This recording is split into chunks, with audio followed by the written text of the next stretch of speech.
ದಕ್ಷಿಣ ಕನ್ನಡ ಜಿಲ್ಲೆಯ ಪುತ್ತೂರಿನ ರೈಲು ನಿಲ್ದಾಣದ ಬಳಿಯ ಲಕ್ಷ್ಮೀದೇವಿ ಬೆಟ್ಟದ ಶ್ರೀ ಮಹಾಲಕ್ಷ್ಮಿ ಕ್ಷೇತ್ರದಲ್ಲಿ ಗುರುವಾರ ಮೀನ ಸಂಕ್ರಮಣದಂದು ಮುಂಜಾನೆ ಸೂರ್ಯನ ಕಿರಣಗಳು ಕ್ಷೇತ್ರದ 3 ಬಾಗಿಲುಗಳನ್ನು ದಾಟಿ ಗರ್ಭಗುಡಿಯಲ್ಲಿ ನೆಲೆಯಾಗಿರುವ ದೇವಿಯ ಬಿಂಬಕ್ಕೆ ಸ್ಪರ್ಶವಾಯಿತು.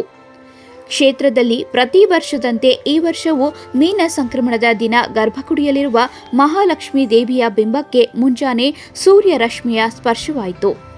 ಈ ಸಂದರ್ಭದಲ್ಲಿ ಕ್ಷೇತ್ರದ ಧರ್ಮದರ್ಶಿ ಎನ್ ಐತಪ್ಪ ಸಾಫಲ್ಯರ ನೇತೃತ್ವದಲ್ಲಿ ಮಹಾಲಕ್ಷ್ಮೀ ದೇವಿಗೆ ವಿಶೇಷ ಪೂಜೆ ನೆರವೇರಿತು.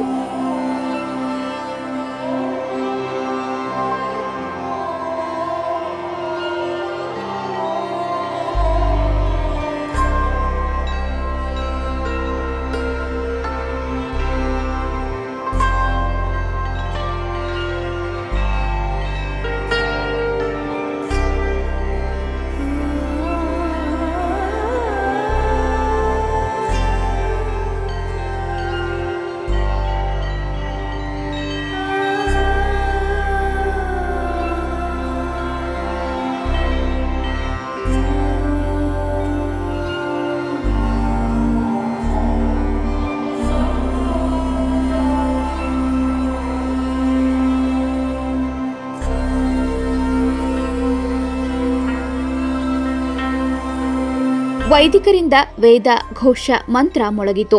ನೂರಾರು ಮಂದಿ ಭಕ್ತಾದಿಗಳು ಆ ಅಪೂರ್ವ ಕ್ಷಣವನ್ನ ಕಣ್ತುಂಬಿಕೊಂಡು ದೇವಿಗೆ ವಿಶೇಷ ಪೂಜೆ ಸಲ್ಲಿಸಿ ಪುನೀತರಾದರು. ವರ್ಷದ ಕೊನೆಯ ಮಾಸವಾಗಿರುವ ಮೀನ ಸಂಕ್ರಮಣದಂದು ಸೂರ್ಯ ತನ್ನ ಪಥ ಬದಲಿಸುವ ಮಹತ್ವದ ಘಟ್ಟ. ಮೀನ ಸಂಕ್ರಮಣದಂದು ಸೂರ್ಯನ ರಶ್ಮಿ ದೇವಳದ ಗರ್ಭಗುಡಿಗೆ ಸ್ಪರ್ಶಿಸುವ ಪುಣ್ಯ ದಿನವಾಗಿದೆ. ಮೀನ ಸಂಕ್ರಮಣದ ದಿನ ಗರ್ಭಗುಡಿಯಲ್ಲಿ ನೆಲೆಸಿರುವ ದೇವಿಯ ಬಿಂಬಕ್ಕೆ ಸೂರ್ಯನ ಕಿರಣಗಳು ಮುಂಜಾನೆಯಲ್ಲಿ ಸ್ಪರ್ಶಿಸುವ ರಾಜ್ಯದ ಏಕೈಕ ದೇವಸ್ಥಾನ ಇದಾಗಿದೆ ಎನ್ನಲಾಗುತ್ತಿದೆ. ಬೆಂಗಳೂರಿನ ಗವಿಗಂಗಾಧರೇಶ್ವರ ದೇವಸ್ಥಾನದಲ್ಲಿ ಮಕರ ಸಂಕ್ರಮಣದ ದಿನ ಸಂಜೆಯ ವೇಳೆಗೆ ಸೂರ್ಯನ ರಶ್ಮಿಯು ಬಿಂಬವನ್ನ ಸ್ಪರ್ಶಿಸುತ್ತದೆ. ಇನ್ನು ಈ ಸಂದರ್ಭದಲ್ಲಿ ಕ್ಷೇತ್ರದ ಕೃಷ್ಣ ಪ್ರಸಾದ್ ಬೆಟ್ಟ, ಜನಾರ್ದನ ಬೆಟ್ಟ, ಲಕ್ಷ್ಮೀ ಪ್ರಸಾದ್ ಬೆಟ್ಟ ಸೇರಿದಂತೆ ಹಲವು ಮಂದಿ ಭಕ್ತಾದಿಗಳು ಉಪಸ್ಥಿತರಿದ್ದರು.